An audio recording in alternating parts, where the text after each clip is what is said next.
Tendre Père, nous te disons un grand merci. Merci parce que dans ta présence, il y a d'abondantes joie.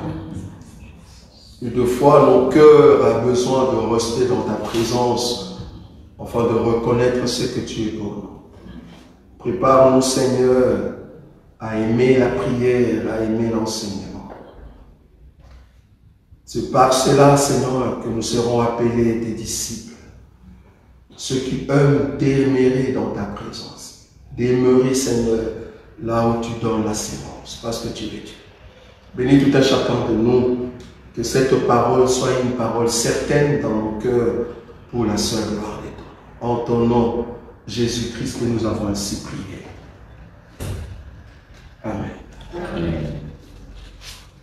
Que Jésus soit élevé. Amen. Nous allons prendre nos Bibles.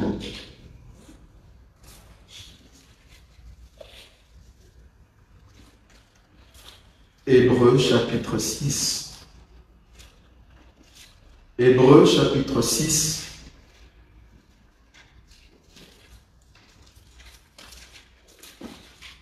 À partir du premier verset.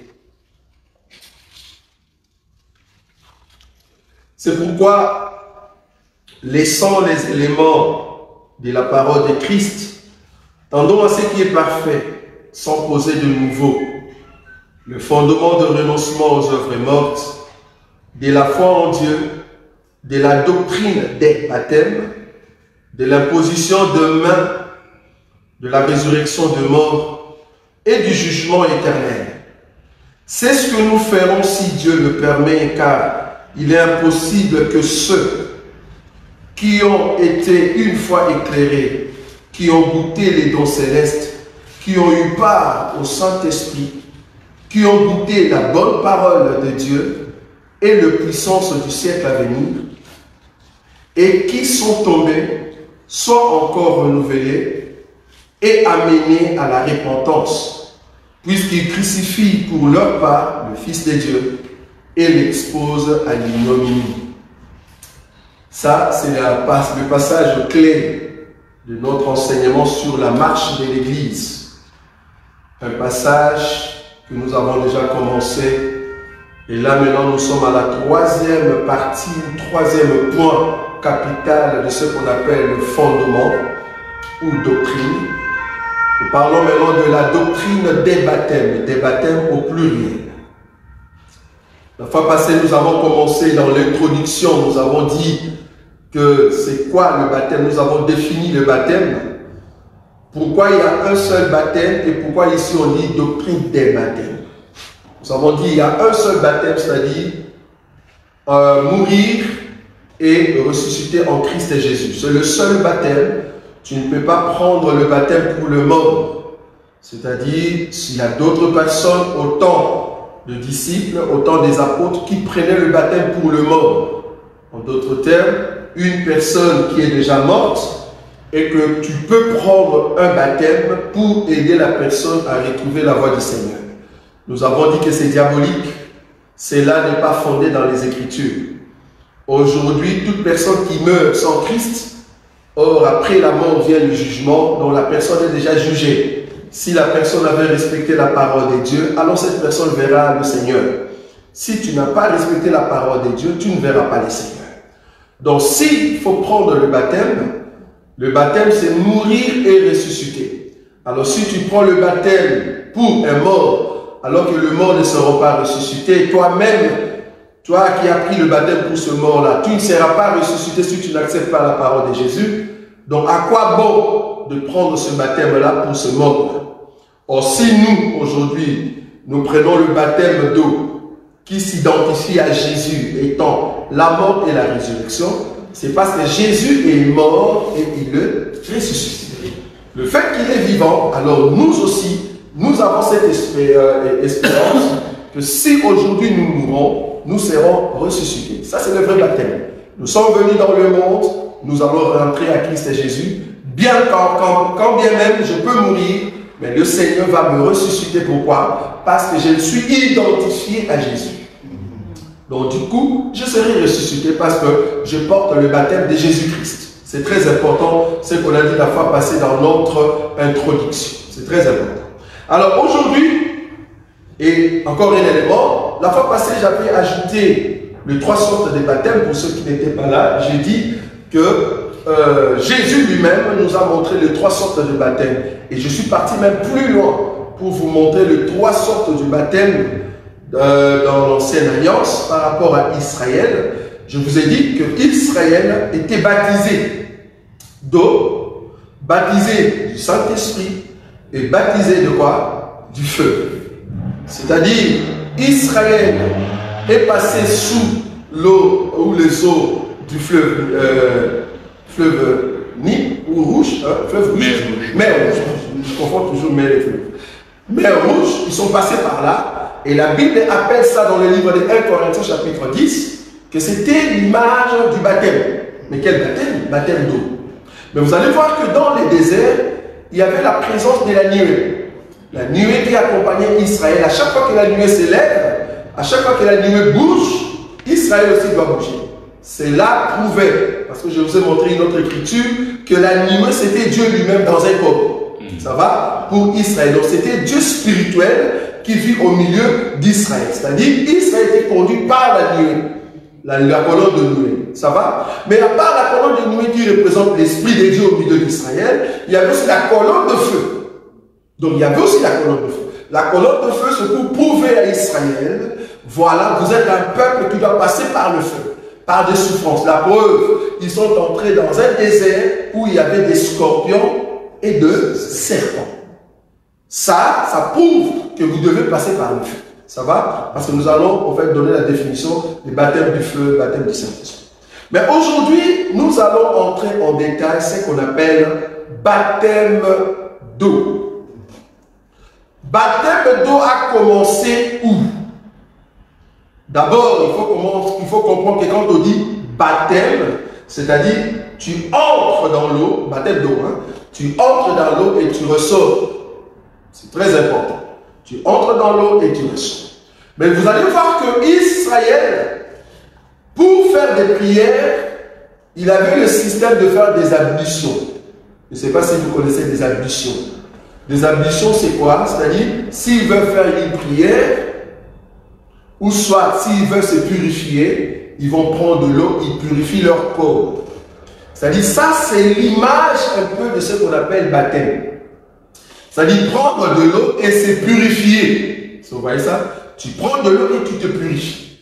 Si vous prenez par exemple l'écriture de Jean chapitre 2, je crois que c'est ça, Jean chapitre 2, on va voir ça, je crois à partir du verset 6. C'est là-bas peut-être qu'on peut voir pour Israël l'idée, en fait, la pensée du baptême.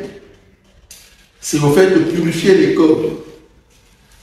Jean chapitre 2. Verset 6. Le verset 6. Jean 2, le verset 6, il est dit ceci, rapidement.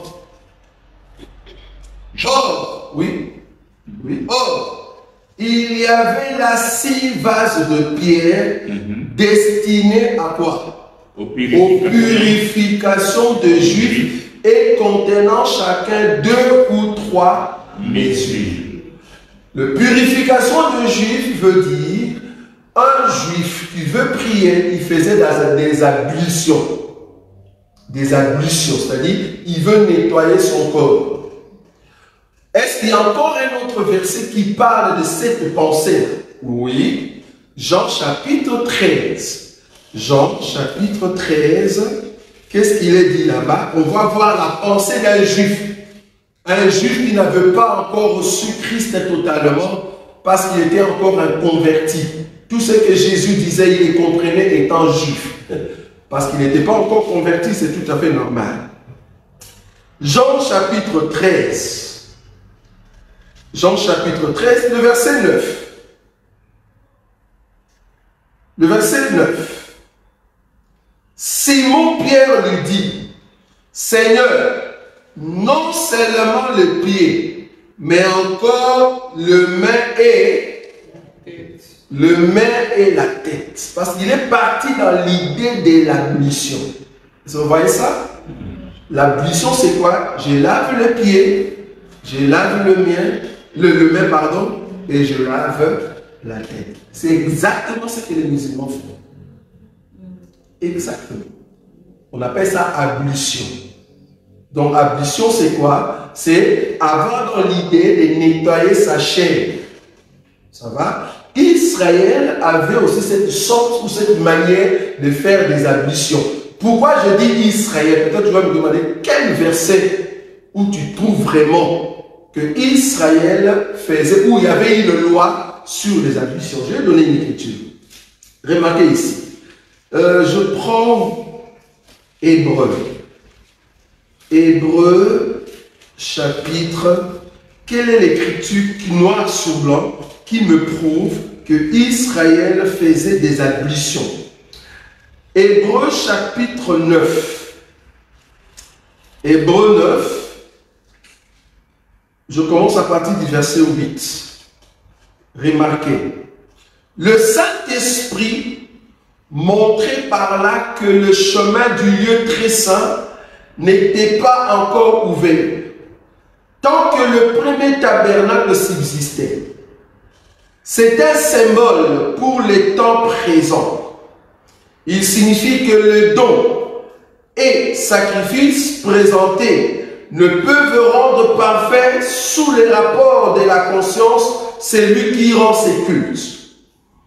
Ils étaient avec, c'est ça non? Ils étaient avec les aliments, les boissons et les diverses quoi?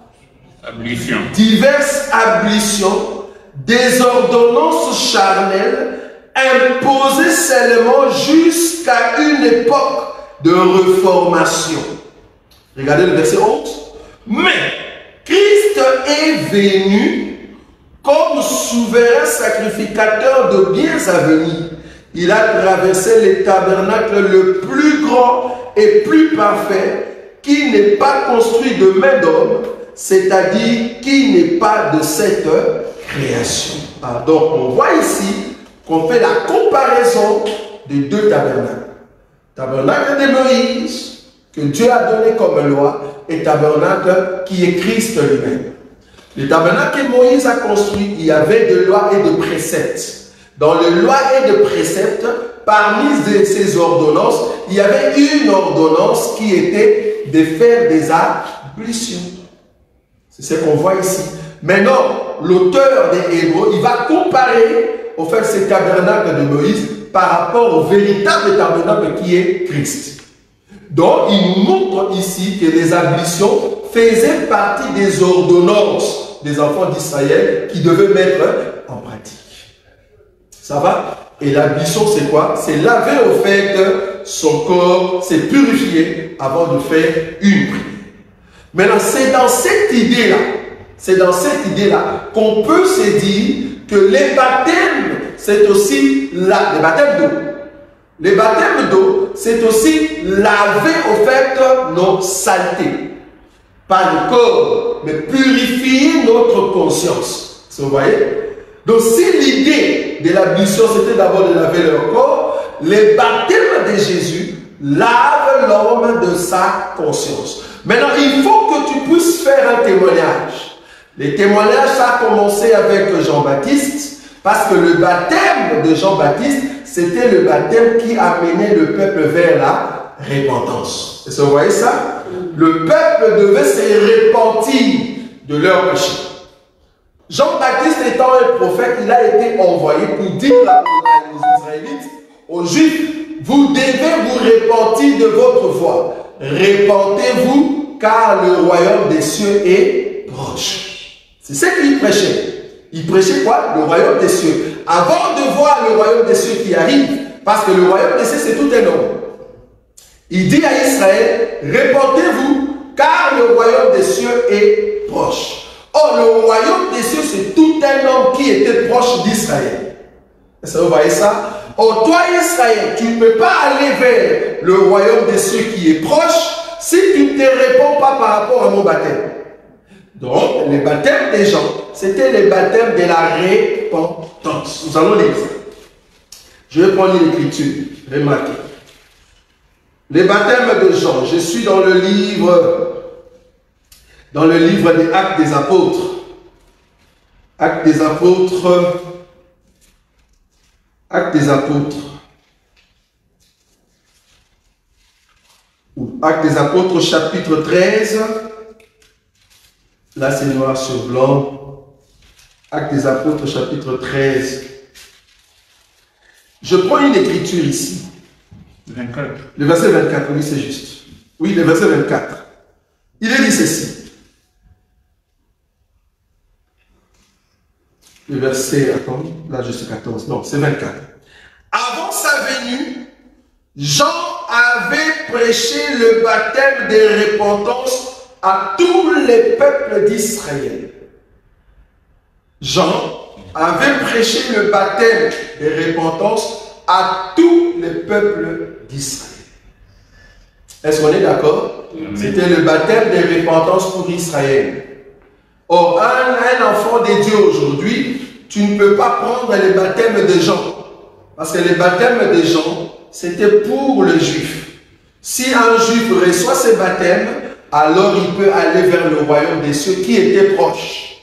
Pourquoi je dis que le royaume des cieux c'est une personne? Parce qu'il y a une écriture dans la Bible qui dit, Jésus parlait des enfants d'Israël, il dit, si le miracle que je fais vient de Dieu et que c'est par les doigts de Dieu que je fais ces miracles, alors le royaume des cieux est comment? Est au milieu d'eux. Donc le royaume des cieux c'est tout un homme. Le royaume des cieux ne voit pas seulement un trône avec des anges. Donc le royaume des cieux c'est la personne de Jésus. Ça va? Même quand on a vu dans la transfiguration et qu'on voit Moïse et Élie sortir l'un à sa gauche, l'autre à sa droite, c'était la représentation au fait du royaume. Mais dans une vision. Vous voyez cela? Donc le royaume au fait des cieux, le royaume qui était proche, c'était la personne de Jésus. Mais tu ne peux pas aller auprès de Jésus, toi Israël, si tu ne reçois pas le baptême des gens. Si tu comprends et que tu acceptes le baptême des gens, alors tu peux aller maintenant vers le royaume. Tous ceux qui ont reçu seulement le baptême des gens, mais ils ne sont pas partis vers le royaume, leur baptême était faux. Je vais prendre une écriture. Actes. Actes chapitre combien? Actes chapitre 18. Remarquez. Actes chapitre 18, le verset 25. Je commence à partir du verset 24. Un juif, vous voyez, c'est un juif, on est d'accord. Un juif nommé comment?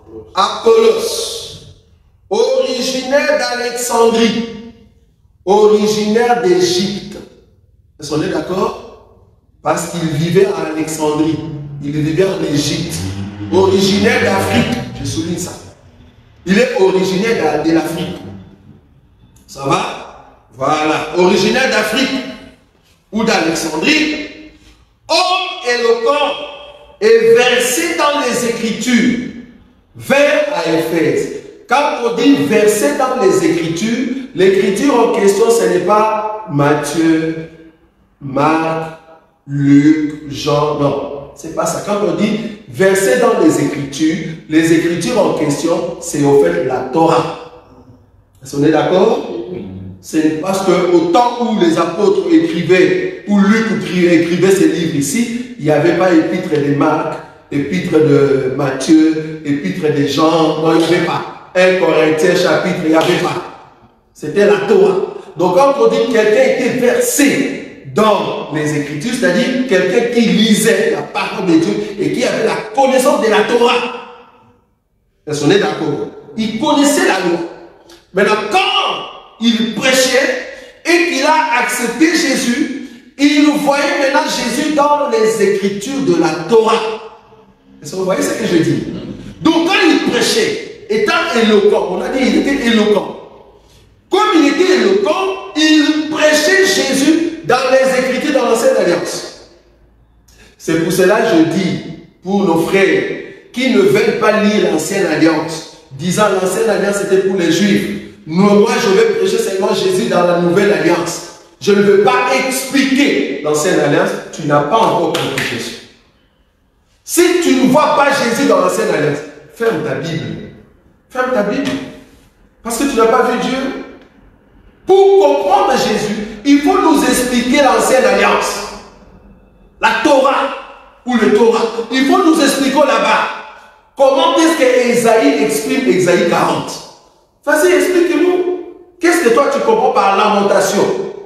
Livre des lamentations. Qu'est-ce que toi tu révèles dans le livre de Habakkuk? J'aime toujours ces livres. Habakkuk. Donc quand tu lis ça, ça fait couk dans le cœur. Parce que c'est très fort ces livres-là. Mais comment toi tu expliques Jésus là-bas? Mais non, c'est toi, Apollos. Il expliquait Jésus dans les Écritures. Ce n'était pas Matthieu, ce n'était pas Actes des Apôtres, il n'y avait pas. Vous voyez cela? Ok. Mais la Bible dit ceci, le verset 25. Il était instruit dans la voie du Seigneur et fervent d'esprit. Il annonçait et enseignait avec quoi? Exactitude ce qui concernait qui?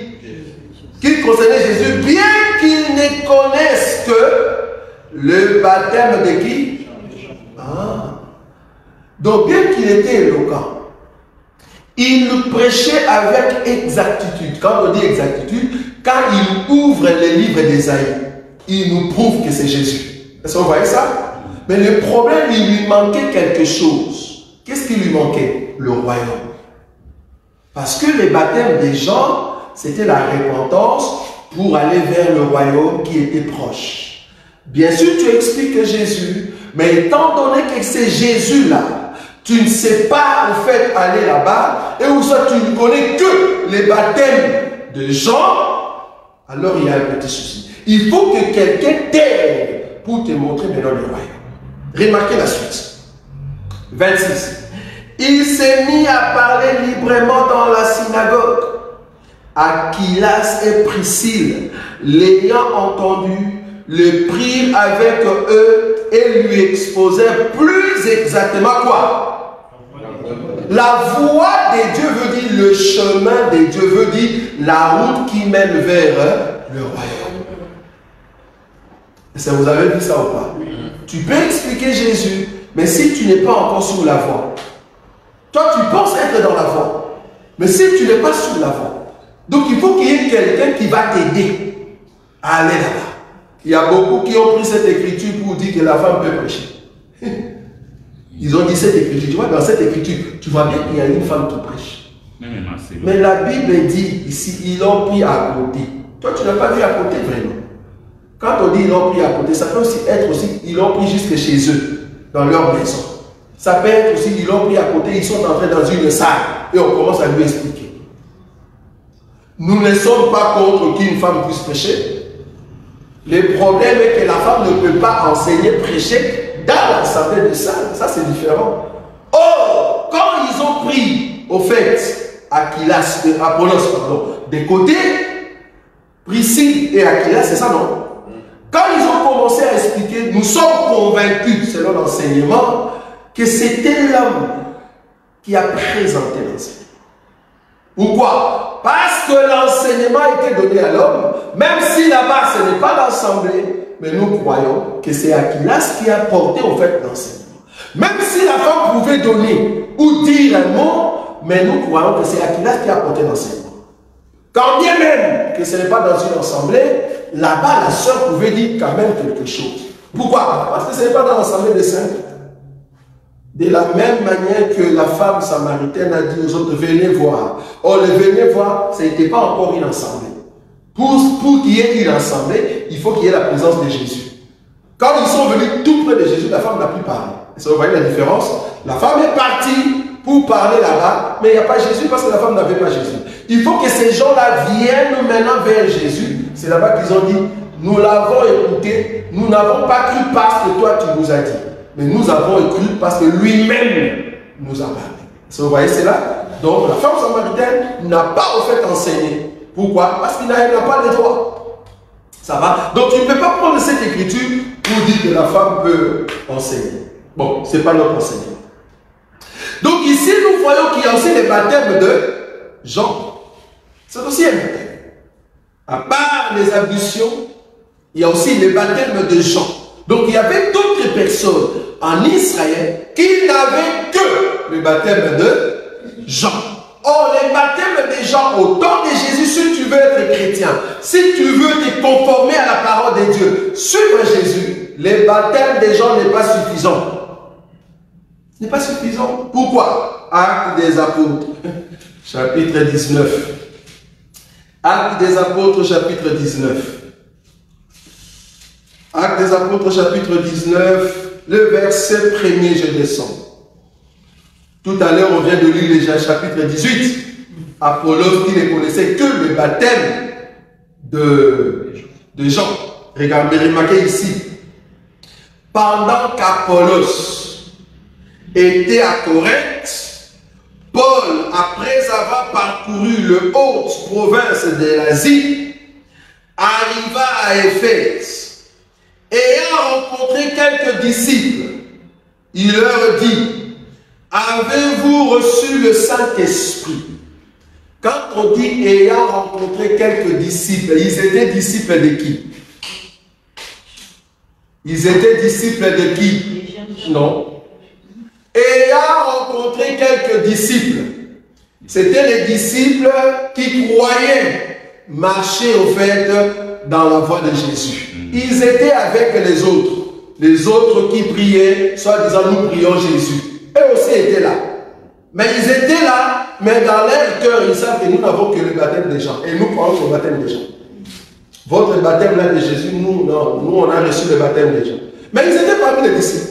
Est-ce que vous voyez ça? Ils étaient parmi les disciples. Parce que ici à Éphèse, quand Paul rencontre maintenant le groupe des disciples, ces disciples-là, c'est par rapport à l'enseignement de Jésus-Christ. C'est comme un Apollos. Apollos qui prêche Jésus, mais qui n'a que le baptême de Jean. Il y avait aussi des disciples comme ça. Ce sont des disciples, mais qui n'ont que le baptême des gens. Ah non. Alors là, Paul, qu'est-ce qu'il dit? Donc, là, je continue le passage de verset 2. Avez-vous reçu le Saint-Esprit? Quand vous avez cru, il lui répondit, nous n'avons pas même entendu dire qu'il y ait un Saint-Esprit. Mais quel est l'enseignement qu'ils ont reçu alors? Ils ont seulement reçu l'enseignement sur Jésus. Donc ils ne comprennent pas ce qu'est le Saint-Esprit. Parce que là, nous sommes à Éphèse. On est d'accord? L'Asie mineure. Quand on dit Éphèse, l'Asie mineure. Le verset 3, il nous dit, de quel baptême avez-vous donc été baptisé? De quel baptême? Et il répondit, du baptême des gens. Ah bon? Donc vous avez reçu le baptême de Jean. Est-ce que vous avez suivi le royaume? Est-ce que vous êtes entré sur la voie pour aller vers le royaume? Parce que pour accepter d'aller vers le royaume, il te faut le Saint-Esprit. Sans le Saint-Esprit, tu ne peux pas aller vers le royaume. Parce qu'il y a une écriture qui dit, personne ne peut dire Jésus est Seigneur si c'est par l'Esprit de Dieu. Donc comment est-ce que toi qui possèdes le Saint-Esprit, tu ne peux pas dire que Jésus est Seigneur? Donc ces gens ici n'avaient pas le Saint-Esprit. Mais ils écoutaient la parole. Ils écoutaient la parole. Ils n'avaient pas le Saint-Esprit. Ils venaient dans l'église, ils écoutaient l'enseignement, mais ils n'avaient pas le Saint-Esprit. Pour soit, on présentait des enseignements et ils étaient focalisés seulement sur la personne de Jésus, mais non pas sur le salut au nom de Jésus. Alors Paul va dire, écoutez, alors Paul dit, le verset 4, Jean a baptisé du baptême de quoi?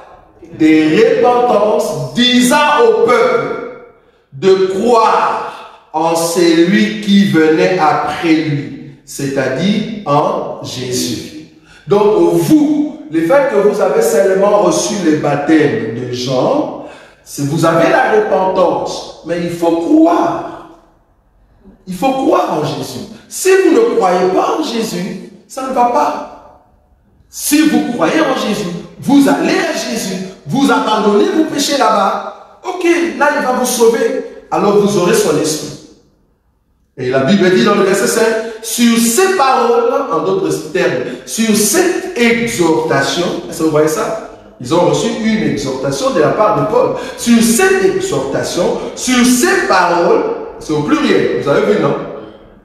Vous avez vu les paroles ou pas? Sur ces paroles au pluriel. Sur ces paroles, il fut baptisé au nom du Seigneur Jésus. Sur les paroles que Paul a prononcées. Et là, ils ont maintenant été baptisés au nom de Jésus. Donc, nous avons l'ablution, nous avons les baptêmes des gens et nous avons les baptêmes de Jésus. C'est-à-dire, le baptême de Jésus, c'est au nom de Jésus et tu dois suivre Jésus. Vous voyez? Ça, c'est différent. Donc, j'ai donné d'abord ces trois sortes aussi de baptêmes. Pourquoi? Parce qu'en Israël, c'est ce qui s'est passé. Et les Juifs qui étaient venus maintenant en Christ et Jésus, beaucoup de Juifs ne voulaient pas recevoir le baptême au nom de Jésus. Il faut croire en Jésus pour recevoir le baptême. Ça, c'est... Maintenant, comment savoir que mon baptême est vrai? Parce que les autres ont pris des ablutions. Les autres, ils ont accepté le baptême de Jean. Les uns, ils ont pris le baptême de Jésus. Ok. Quel est le baptême qui est mieux? Quel est le baptême qui est vrai? Nous étant chrétiens, nous étant en Christ et Jésus, nous nous identifions par rapport au Seigneur. C'est-à-dire, je veux prendre le baptême au nom de Jésus. Ah donc, toute personne qui n'a pas pris le baptême au nom de Jésus, c'est un faux baptême. Oui ou non? Oui, oui. Si tu as pris le baptême au nom du Père et du Fils et du Saint-Esprit, c'est un faux baptême. Tu vas me donner l'écriture. Ok, je pars. Matthieu. Matthieu chapitre 28. Ok, on y va. Ça c'est très beau, hein? Vous voyez comment est-ce que je viens? Ok. Matthieu 28. Toi-même, tu vas voir là-bas. Pourquoi nous disons que le baptême c'est au nom de Jésus? Parce qu'il y avait beaucoup qui ont pris le baptême des gens. Il y a d'autres qui ont fait des ablutions. Pourquoi nous prenons le baptême au nom de Jésus? Ok. Matthieu chapitre 28. Remarquez. Quel verset que je vais prendre ici? Le verset que j'ai besoin, c'est vers la fin. Il est dit ceci. 19. Allez partout. Est-ce que vous voyez ça? 19. 19. Matthieu chapitre 28, le verset 19. Écoutez. Allez, faites de toutes les nations de disciples. Faites de toutes les nations des disciples. Non, je vais d'abord souligner un élément ici, parce qu'à chaque fois qu'on cite une écriture, j'aime toujours rajouter quelque chose qu'on peut encore revenir, il n'y a pas de souci. Remarquez le verset 16. Pourquoi je veux dire ça? C'est pour condamner toute femme qui donne les baptêmes. Ce n'est pas ordonné à une femme de donner les baptêmes. Le verset 16. Les 11 disciples allèrent en Galilée sur la montagne que Jésus leur avait désignée. Quand ils le virent, ils l'adoraient. Mais quelques-uns eurent de doutes. J'aimerais souligner, quand ils ont vu Jésus ici, ils étaient au nombre de 11. Il y a quelques-uns qui ont adoré Jésus. Donc cette écriture nous prouve que Jésus est Dieu. Ils ont adoré Jésus. Ça va? Un homme ne peut pas l'adorer. Mais ici, on a adoré Jésus et Jésus n'a pas refusé. Quelques-uns adoraient Jésus, mais les autres doutaient. Est-ce que c'est lui ou ce n'est pas lui? Pourquoi? Nous avons la réponse. C'est parce que Jésus ne sortait pas auprès des disciples avec la même face qu'il avait avant. Il apparaissait avec beaucoup de figures. Vous voyez ça? Les autres qui doutaient, ils ne croyaient pas que c'est lui. Donc, Jésus devait faire le deuxième signe pour prouver que c'est lui. C'est là qu'il va leur montrer au fait le trou qui était entre les mains. Vous voyez ça? Pourquoi ils doutaient? Parce que sa face, ce n'est pas la même chose. Vous imaginez, je viens au milieu de je suis le frère Roger, mais avec la face d'un Chinois. Qui va croire? Qui? Personne. Un Roger chinois, ça ne passe pas. Si je viens avec la face d'un Indien, avec des cheveux vraiment aimés. Mais je dis que c'est moi, Roger. Donc là, vous regardez la chair. Mais l'esprit qui est à l'intérieur, c'est vraiment le Christ. Mais les disciples disaient, mais attendez, est-ce que c'est lui ou c'est pas lui? Les autres l'adoraient, mais les autres doutaient. Parce que si c'était vraiment la même face, c'est bon, c'est lui. Mais comme il changeait de face, il avait plusieurs faces quand il apparaissait auprès de disciples. Ça va? Nous avons l'écriture. Ok. Le verset 17. Quand il le vit, il adorait, mais quelques-uns eurent de doute. Jésus s'étant approché leur parla ainsi. Tout pouvoir m'a été donné dans le ciel et sur la terre. Donc on voit que c'est seulement le 11. Il n'y a pas eu de femme là-bas. Quand on a dit allez faire de tout le monde mes disciples, il n'y avait pas de femme. Parce qu'il y a une soeur qui nous a dit, mais l'écriture dit allez faire de tout le monde mes disciples. C'est tout le monde qui fait les disciples. Non. La Bible, là où les circonstances dans lesquelles le Seigneur a parlé, c'est là, il n'y avait pas de femme. Pas de femme. Il faut bien lire l'écriture. Il n'y avait pas de mari. Il n'y avait pas de Magdala.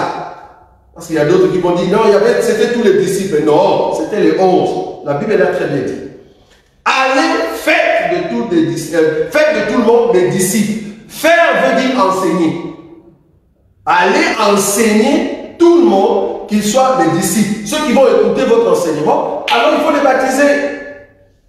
L'enseignement est gardé pour ceux qui sont corps, c'est-à-dire ministres. Très important. Il n'y a pas de femmes. Ok. Là-bas, on est d'accord. Le verset 19. Allez faire de toutes les nations des disciples, les baptisant. Est-ce que vous regardez votre Bible, non? Remarquez.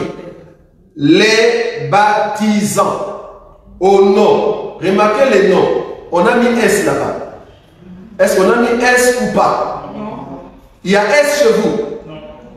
Qui a une version où on a mis S? Il n'y a aucune version là où on doit mettre S ici. Pourquoi? Parce que l'inspiration que Matthieu avait, c'est que Jésus disait, c'est qu'il y a un seul nom, mais le même nom, c'est le nom du Père, Fils et Saint-Esprit. Vous avez vu ou pas? Dans votre Bible, les noms, le mot nom qu'on a mis là-bas, c'est au singulier. Ça va? Parce que si nous venons ici, nous disons, voici, vous allez demander au nom de qui, par exemple? Vous allez demander l'asile au nom de l'ambassadeur, du roi et du premier ministre. Les noms en question, on mettra S. Pourquoi? Parce que c'est trois personnes différentes. Le roi, ce n'est pas le premier ministre. Je ne sais pas si vous voyez l'élocution en français. Oui. Quand on dit, vous allez demander l'asile au nom de l'ambassadeur, premier ministre et au roi. C'est trois personnes différentes, ce n'est pas la même personne. Les noms en question, parce qu'il y a trois noms. On doit donner trois noms là-bas. Les noms de l'ambassadeur, les noms du premier ministre et les noms du roi. On peut même citer leurs noms, parce qu'ils sont trois noms. Là, les noms point S. On est d'accord. Mais ici, au nom, on a dit bien, regardez les noms. On n'a pas dit S.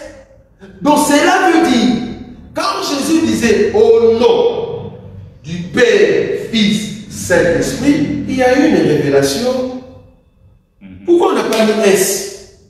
C'est parce qu'il n'y a qu'un seul nom, qui est le nom du Père, les mêmes noms, c'est le nom du Fils, les mêmes noms, c'est le nom du Saint-Esprit. Voilà.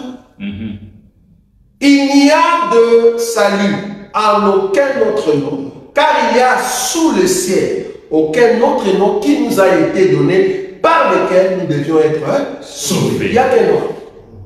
Jésus. Afin qu'au nom de Jésus, tout genou fléchisse dans les cieux, sur la terre et sous la terre, et que toute langue confesse que Jésus-Christ est Seigneur à la gloire de Dieu. Le seul nom. Nous n'avons pas de nom. C'est pour cela, quand les musulmans nous rencontrent, ils ont peur. Parce que eux, ils disent non. Dieu a un autre nom. Nous disons ça, c'est votre Dieu. Ce n'est pas notre Dieu. Nous, notre Dieu s'appelle Jésus. Maintenant, il a pris ces noms-là dans les temps, parce que c'est un nom circonstanciel. C'est ce que les musulmans ne comprennent pas. Parce que le même Jésus, le même Dieu, quand il viendra maintenant dans le millénium, il va porter un autre nom. Ça, vous savez. Amen. Il ne va pas porter le nom de Jésus. Quand Jésus reviendra pendant le millénium, il ne va pas porter le nom de Jésus. Parce que Jésus, Yehoshua, veut dire c'est lui qui sauve. On est d'accord, non? Yehoshua veut dire c'est lui qui sauve. Donc il est sauveur. On est d'accord? Oui. Pourquoi il porte le nom de Yehoshua? Parce qu'il vient pour sauver. Mais sauver quoi? Sauver qui? Il vient sauver ceux qui étaient captifs. Il vient maintenant les libérer. C'est pour cela qu'il vient comme Yehoshua. Mais le millénium, il ne vient pas pour libérer. Il vient pour régner. Le royaume de Dieu vient pour régner. Il ne va pas porter le nom de Jésus. Là-bas, on a dit, il va porter le nom, son nom, la signification de son nom. Parce que Jésus, Yehoshua, veut dire c'est lui qui sauve. Mais dans le millénium, la signification de son nom, ça ne sera pas celui qui sauve. Amen. La Bible a dit, la signification de son nom sera la parole. Ok. Donc on a compris. Donc Jésus peut venir. Il peut venir à cette époque-là de millénium. Et vous voyez un roi qui entre dans Jérusalem et on l'appelle par exemple Johnson Word. Ça c'est moi qui dis ça. Johnson Word. Quand il traduit Word, veut dire parole. Vous voyez ça, c'est ce que je dis. Ça, je donne un exemple. Il peut s'appeler par exemple Peter Liloba. Vous voyez? Je ne sais pas si vous comprenez ce que je dis. Quand il traduit Liloba, veut dire parole. Est-ce que vous voyez ce que je dis ou pas? Donc, la signification de son nom sera parole. Mais quel nom? On ne nous a pas donné ces noms. Mais la signification de son nom, ça sera parole. Ça ne sera pas celui qui sauve. Est-ce qu'on est d'accord ou pas? Donc, ça ne sera pas Jésus. Parce que Yehoshua, c'est celui qui sauve. Mais quand il viendra, il ne va pas porter le nom de celui qui sauve. Il portera le nom de la parole. Est-ce que nous sommes d'accord? Ok. Maintenant ici, au nom, c'est au singulier. Pourquoi? Parce que le même nom qui est le nom du Père, c'est le même nom qui est le nom du Fils, c'est le même nom qui est le nom du Saint. Il a dit ça au compte. Est-ce que vous êtes d'accord avec moi que quand il disait ça, Pierre était là? Est-ce que Pierre était là? Pierre était là. Barthélemy, André. Vous êtes d'accord avec moi? Ok. Nous allons prendre maintenant une écriture. Je vais prendre une écriture dans Actes des Apôtres. Si Barthélemy était là, Pierre était là, alors gloire à Dieu. Donc, est-ce que Paul était là? Ah oui, ça c'est bien. Non. Paul était là? Paul n'était pas là. Est-ce qu'on est d'accord? Dans les 11, Paul n'était pas là. On est d'accord? Ok, remarquez-le. Actes des Apôtres, chapitre 1er. Actes des Apôtres, chapitre 1er.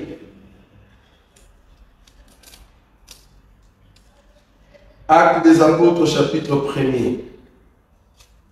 Le verset 12. Alors, ils retournèrent à Jérusalem, de la montagne appelée des Oliviers, qui est près de Jérusalem, à la distance d'un chemin de sabbat. Quand ils furent arrivés, ils montèrent dans la chambre haute, où ils se tenaient d'ordinaire. C'était Pierre, Jean, Jacques, André, Philippe, Thomas, Barthélemy, Matthieu, Jacques, fils d'Alphée, Simon les Zélotes, et Jude, fils de Jacques. Tous, d'un commun accord, persévéraient dans la prière avec le femme et Marie, mère de Jésus, et avec le frère de Jésus. On est d'accord? Maintenant, remarquez Actes chapitre combien? Chapitre 2. Actes chapitre 2. Il est dit ceci, le verset combien? Actes chapitre 2, le verset Le verset 37. Après avoir entendu ces discours, ils eurent le cœur vivement touché. Les discours de qui? De Pierre. On est d'accord? Après avoir entendu ces discours, ils eurent le cœur vivement touché. Ils dirent à Pierre et aux autres qui? Aux autres apôtres. Or, ils étaient 11. Ils ont rajouté Matthias. Ils sont redevenus 12. On est d'accord? Maintenant, ici, c'est Pierre qui a donné les discours avec les autres 11. Les 11 qui ont reçu la recommandation de donner les baptêmes au nom du Père, Fils et Saint-Esprit. Ils étaient là. Ils ont vu quand Jésus a dit ça, que le baptême, c'est au nom du Père, Fils et Saint-Esprit. Maintenant, Pierre, on lui demande ici, qu'est-ce que nous allons faire? Parce que tu viens de nous donner une exhortation.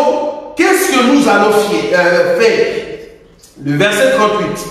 Pierre leur dit, répentez-vous et que chacun de vous soit baptisé au nom du Père et du Fils et du Saint-Esprit.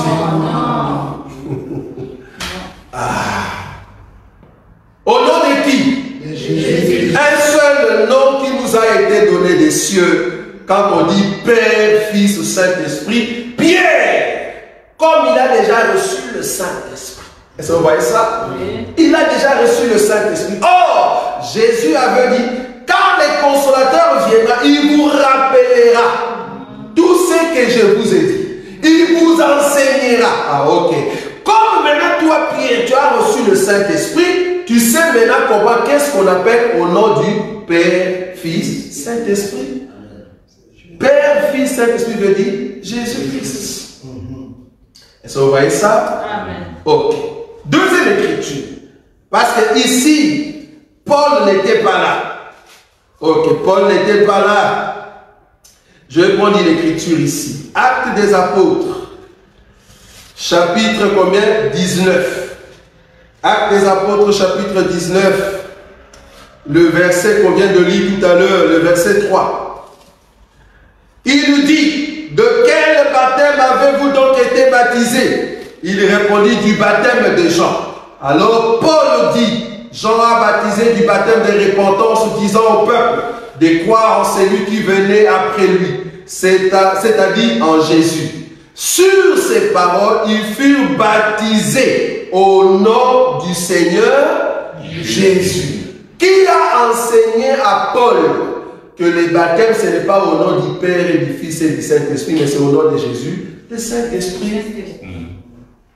Si tu as le Saint-Esprit, on ne peut pas te donner le baptême au nom du Père et du Fils et du Saint-Esprit. C'est-à-dire, là, tu es encore dans la loi. Et tu es encore un converti. Est-ce que vous voyez ça? Ceux qui reçoivent encore ces baptêmes-là, cela veut dire que tu ne comprends pas encore les choses de Dieu et tu n'as pas le Saint-Esprit. Et la personne qui te donne cela n'a pas aussi le Saint-Esprit. Est-ce que vous voyez cela? Donc il faut prendre le baptême au nom de Jésus. Pourquoi? Parce que le nom, c'est l'enseignement. Quand nous disons Jésus, ce n'est pas 5 lettres. Parce qu'il y a aussi de faux Jésus avec 5 lettres. Bar Jésus. On va dans la Bible. Il y a des bar Jésus, de faux Jésus. Dans la Bible, il y en a aussi. Mais quand nous disons Jésus, le Christ, ça c'est l'enseignement. C'est-à-dire, nous commençons depuis Genèse jusqu'à l'Apocalypse. On parle de cette personne-là. C'est l'enseignement entier. Donc, quand on te baptise au nom de Jésus, c'est-à-dire tu acceptes l'enseignement de Jésus-Christ. Mais si je te baptise au nom du Père et du Fils et du Saint-Esprit, tu acceptes quel enseignement? Quel enseignement? Dis-moi l'enseignement du Père, c'est quoi? Bon, l'enseignement du Fils. Bon, l'enseignement du Saint-Esprit. Tu as 3 enseignements. On n'a qu'un seul enseignement. Si on n'a qu'un seul enseignement, donc les Père, Fils et Saint-Esprit, ils ont un seul enseignement. Il n'y a qu'un seul enseignement. Donc, ce n'est pas 3 personnes. Parce que nous ne croyons pas à la Trinité, ça on est d'accord. Hein? La Trinité est diabolique. Nous ne croyons pas à la Trinité. J'ai suivi aujourd'hui un débat terrible Et ça m'a poussé à beaucoup réfléchir parce que de temps en temps, quand je suis des débats comme ça m'amène dans d'autres choses très importantes. La personne qui était co-débatteur des chrétiens, le monsieur a posé une question qui était tellement simple pour notre évangile, mais qui demande une réflexion. La personne a dit ceci: il y a plusieurs Saint-Esprits, c'est vous qui ne comprenez pas, vous qui êtes des chrétiens. Il dit: comment tu dis ça? Prouve-le.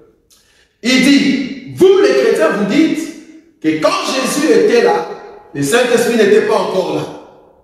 C'est ce que beaucoup disent, non? Le Saint-Esprit n'était pas encore là. Parce que Jésus lui-même a dit: il est avantageux que je puisse m'en aller, sinon le consolateur ne viendra pas. Mais quand je vais partir, je vous enverrai le consolateur. Il a pris cette écriture-là. Remarquez comment il marche. Il dit: cela prouve, s'il doit nous donner un autre consolateur, parce que nous croyons que Jésus-Christ lui-même est le consolateur, nous disons Amen. Mais s'il doit nous envoyer un autre consolateur, remarquez comment est-ce qu'il réfléchit. S'il doit nous envoyer un autre consolateur, cela veut dire que lui, le premier consolateur, il va partir et l'autre consolateur viendra à sa place. Ok. Si l'autre consolateur qui vient à sa place, parce qu'il n'était pas, et les chrétiens ont dit oui, il n'était pas. Ok. Maintenant, il est parti dans les livres de Luc, chapitre 1er. Il prend l'écriture là où on a dit Zacharie rempli du Saint-Esprit. Il dit: comment est-ce que Zacharie, ici Jésus n'est pas né? Zacharie a déjà le Saint-Esprit. Il prend Élisabeth. Comment est-ce qu'Élisabeth est ici? Était déjà rempli du Saint-Esprit. Il prend Siméon. Siméon a vu les bébés. Comment est-ce que c'est le Saint-Esprit qui lui a dit ça? Et il prend l'écriture de Jésus. La Bible dit: Jésus tressaillit de joie par le Saint-Esprit. Comment est-ce que Jésus lui-même, le même Saint-Esprit là-bas, il a fait tressaillir Jésus? Mais comment encore Jésus va dire: il est avantageux que je puisse aller pour qu'il vienne alors qu'il était déjà là? Waouh! Vous voyez la réflexion? Si tu n'as pas l'enseignement, tu vas chuter comme le pasteur en question qui a chuté. Le problème de ces musulmans, parce que c'est un musulman qui posait la question, parce qu'il voulait faire tomber la foi du pasteur, et le pasteur n'avait pas l'enseignement que vous avez. Quand on dit que Zacharie rempli du Saint-Esprit, Élisabeth remplie du Saint-Esprit, c'est le Saint-Esprit sûr. C'est différent et avec le Saint-Esprit un. J'ai toujours dit ça. Nous avons trois positions du Saint-Esprit. Le Saint-Esprit sûr, le même Saint-Esprit était même avec tous les prophètes.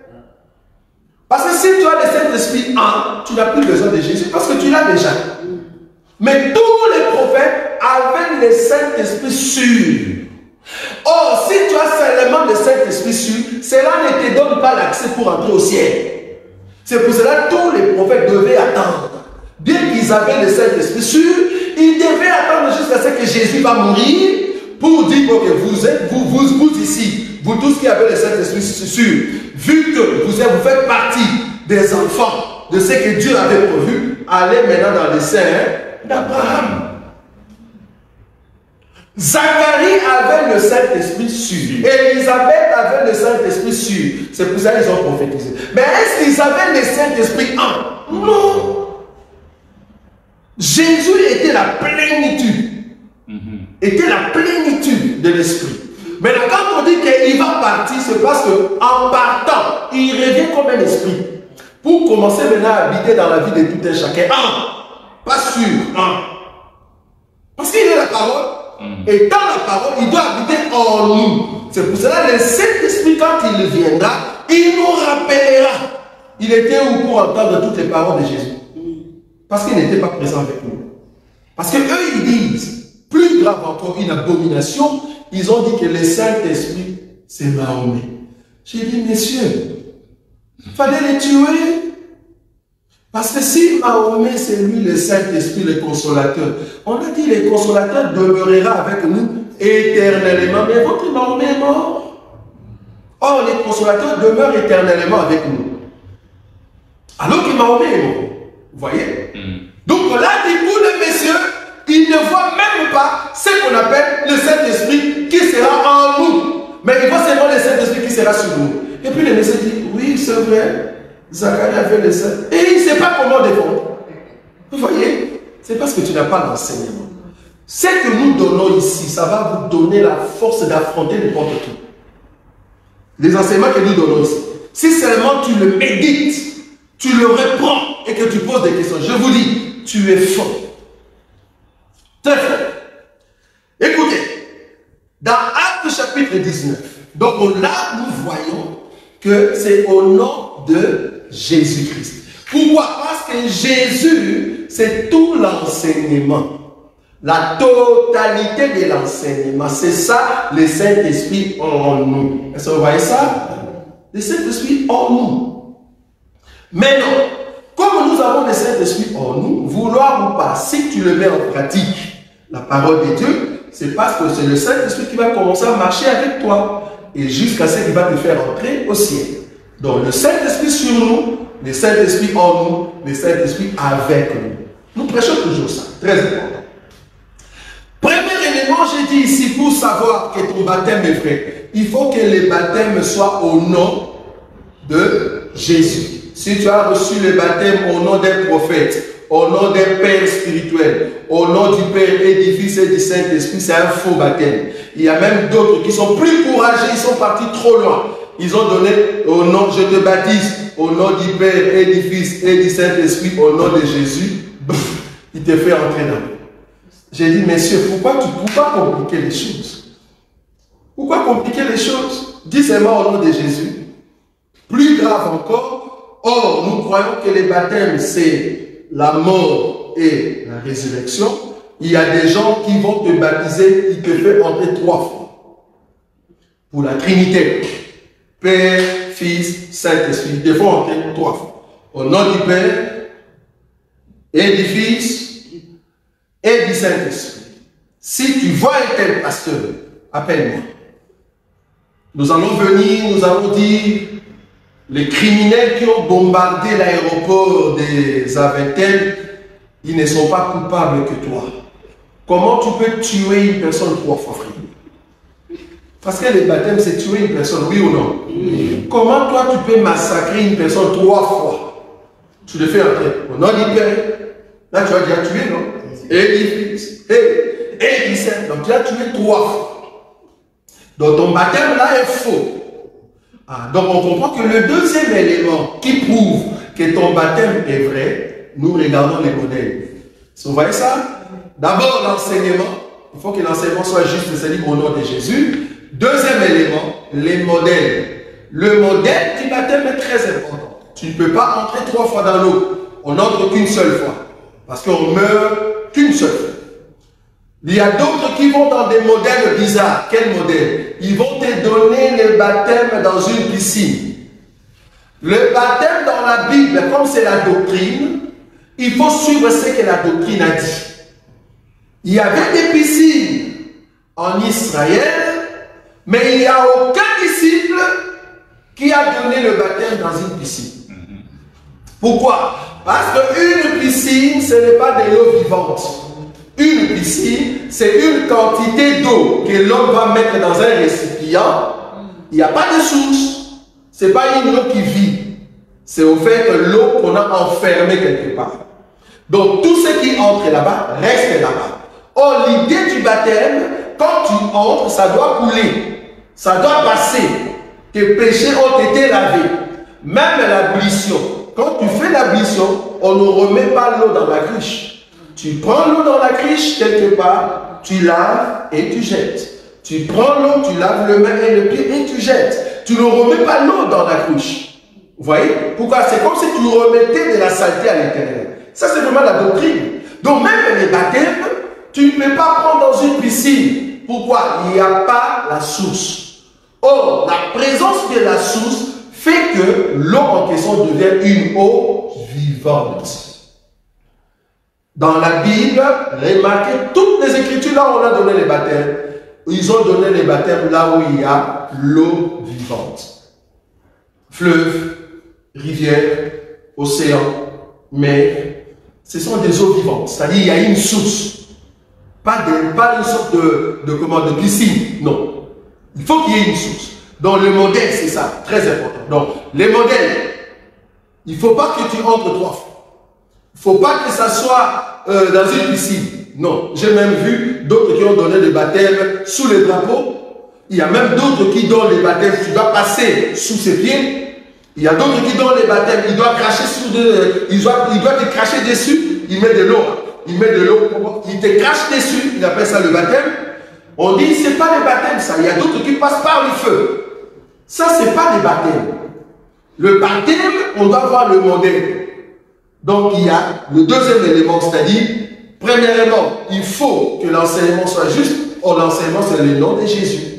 Deuxièmement, il faut que les modèles du baptême soient comme les modèles dans la Bible, c'est-à-dire dans l'eau vivante, pas dans une piscine. Troisième élément, la personne qui te donne le baptême le jour du baptême doit avoir un bon témoignage. Il ne peut pas être un criminel, il ne peut pas être un bandit. Tu le sais que c'est un bandit, mais tu es parti prendre au fait le baptême là-bas. Non. Il faut que le jour du baptême, cette personne porte un bon témoignage. C'est très important.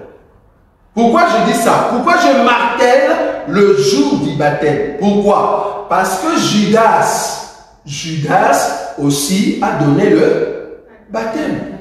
Judas Iscariote a donné le baptême. Je vais vous donner une écriture. Je vais prendre une écriture ici. Alors, quelle écriture tu peux me donner ici? C'est dans Jean. Jean chapitre combien? Alors, Jean chapitre 4.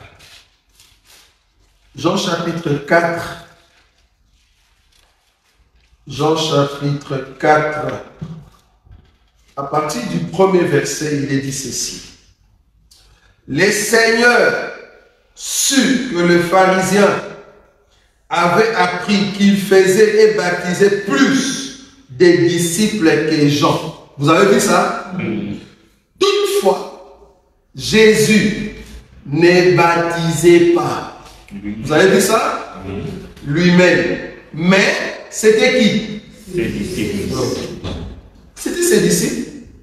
C'était ses disciples qui baptisaient. Est-ce que Judas était un disciple de Jésus? Oui. Est-ce que Judas était un apôtre de Jésus? Oui. Nous disons oui par la lettre, mais dans la révélation, nous disons non. Est-ce que vous comprenez? Okay. Donc, du coup, Judas, étant parmi les disciples, il a donné aussi des baptêmes. Mais comme on ne savait pas encore, c'est lui qui va livrer les seigneurs, son baptême reste vrai. Pourquoi? Parce que c'est selon l'ordre du Seigneur. Est-ce qu'on est d'accord? C'est lui qui a reçu le baptême de Judas, et entre les mains de Judas, parce que c'est l'ordre du Seigneur, ton baptême est vrai. Mais après avoir appris que Judas, c'est toi qui as livré les seigneurs, si le Seigneur est mort, c'est toi, parce que tu es un criminel, toute personne ne peut plus recevoir le baptême auprès de Judas. Est-ce que vous comprenez ce que je dis ici? Donc le jour du baptême, si la personne qui te donne le baptême a un mauvais témoignage, ne prends pas le baptême entre ses mains. Non. Quand nous disons mauvais témoignage, c'est-à-dire la personne est sale, impudique, adultère, cupide, criminel. Donc c'est une personne qui vit dans le péché. Tu le sais, un escroc. Mais tu le sais très bien et tout le monde en parle. Mais tu vas quand même prendre le baptême entre les mains de cette personne. Non, ton baptême est faux. Il faut que la personne qui te donne le baptême ait un bon témoignage. Acte chapitre 6. Il faut d'abord commencer par un bon disciple, c'est-à-dire un bon témoignage, esprit de sagesse, rempli du Saint-Esprit. Alors, si tu es ministre, il faut rajouter quoi? La prière et l'enseignement. Donc, si une personne te donne le baptême, vérifie son témoignage le jour du baptême. Dernier élément, là je citais déjà 3. L'enseignement, le modèle, la personne qui te donne le baptême, et dernier élément qui prouve que ton baptême est vrai, 1 Pierre. 1 Pierre, chapitre combien? 1 Pierre, chapitre 3. Dernier élément qui prouve que ton baptême est vrai. 1 1 Pierre chapitre 3, le verset 21. 1 Pierre chapitre 3, le verset 21. Cette eau était une figure du baptême, qui n'est pas la purification de souillure du corps, mais l'engagement d'une bonne quoi? Conscience. D'une bonne conscience envers Dieu, et qui maintenant, vous quoi? Vous sauve, vous aussi, par la résurrection de Jésus-Christ. Une personne qui reçoit le baptême doit avoir une bonne conscience. C'est-à-dire, tu es conscient de ce que tu fais. Si tu étais un bébé, un enfant inconscient, tu ne sais pas ce qu'on t'a fait, c'est un faux baptême. Si tu as reçu le baptême, tu étais bébé, un enfant inconscient, tu ne savais pas ce qu'on avait fait. Ce sont les parents qui t'ont amené pour prendre le baptême. Ton baptême est faux. Même si les trois sont reliés, mais le fait qu'il y a seulement un élément qui rate, ton baptême est faux. Donc les 4 éléments ici doivent être ensemble pour que ton baptême soit vrai. S'il y a seulement un élément, j'ai bien dit un élément dans ces 4, s'il y a seulement un élément qui rate, qui loupe, ton baptême est faux. Est-ce que c'est un péché de reprendre le baptême? Non. Parce que nous avons lu dans le livre de Actes des Apôtres, chapitre 19, qu'il y a eu des disciples qui ont repris le baptême. Vous voyez ça? Pourquoi? Parce qu'ils avaient le baptême des gens. Maintenant, il dit, ah non, nous voulons avoir le Saint-Esprit. Ils ont pris le baptême de Jésus. Si ton baptême est faux, tu peux reprendre le baptême, ce n'est pas un péché. Le problème est que ta conscience, c'est ça qui est très important. Parce que quand nous disons que les baptêmes sauvent, c'est parce que ta conscience est pure. Pour dire que j'ai pris maintenant le bon en Christ Jésus et j'ai compris c'est quoi le baptême. Et là c'est bon. Donc il faut que ta conscience soit pure. Si les 4 éléments ne sont pas réunis, alors ton baptême est faux.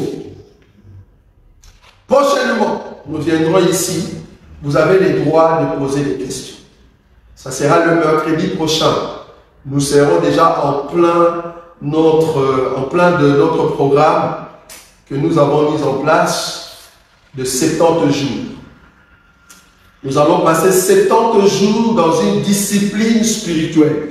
J'ai bien dit discipline spirituelle. Parce que j'ai déjà reçu des questions. Une personne nous a posé la question de savoir, ça sera 70 jours de jeûne et de prière. Est-ce que tu crois vraiment que c'est 70 jours de jeûne en sec? Je dis bien aimé, il faut bien lire le titre. J'ai bien dit 70 jours de jeûne. Les termes jeûne, c'est au pluriel. Prière au pluriel. Retraite au pluriel. Quand nous disons au pluriel, c'est-à-dire qu'il y aura plusieurs jeûnes à l'intérieur. Vous voyez ça? Ce n'est pas 70 jours de jeûne et puis je mets au singulier. Là, nous tous ici, nous allons mourir, même moi. À moins que Dieu nous donne cette force, parce que je ne crois pas. Parce que Jésus s'est limité à 40. Je n'espère pas que je vais arriver à 40 jours. Si je mets 70 jours de jeûne, et puis le terme jeûne, je mets ça au singulier, c'est-à-dire nous allons faire 70 jours de jeûne à 7. Ça, je ne ferai pas. Je ne ferai pas parce que Jésus s'est limité à 40. Moi, je vais dépasser pourquoi. Même 40, je ne saurais pas. Avec des problèmes de tension que nous avons avec l'âge. Jésus avait 31. Nous, on a déjà dépassé 50. N'ose même pas oser faire des 40 jours à 7. Il va mourir. Il faut faire attention. Donc, le 70 jours veut dire qu'il y aura plusieurs jeûnes à l'intérieur. Ça peut être un jeûne de 1 jour. Ça peut être de 3 jours. Ça dépend. Ça va? Mais le jeûne de 1 jour, il faut déjà croire qu'il y aura beaucoup. Et il y aura des temps de prière, beaucoup. Et il y aura des temps de retraite. Nous allons prendre 2 retraites. Ça sera au mois d'août et au mois de septembre. Donc nous aurons 2 retraites.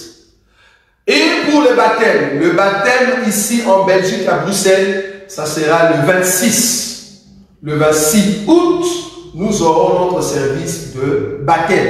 Pour ceux qui nous écoutent, pour ceux qui sont partout, qui aimeraient recevoir le baptême, le vrai. Vous voulez changer votre baptême, ou soit remplacer le faux par le vrai. parce que nous croyons que ce que nous donnons, c'est le vrai. Si vous voulez changer votre baptême, ça sera le 26 août. Nous serons ici dans cette salle le 25 dans la soirée. Nous allons dormir ici. Et le matin, nous allons donner notre baptême. Pour ceux qui aimeraient venir participer avec nous, voilà la date de notre baptême ici à Bruxelles. Nous allons prier. Tu vas prier pour cet enseignement. Vous avez l'enseignement de baptême. Beaucoup n'aiment pas parce qu'ils n'ont pas compris l'impact du salut.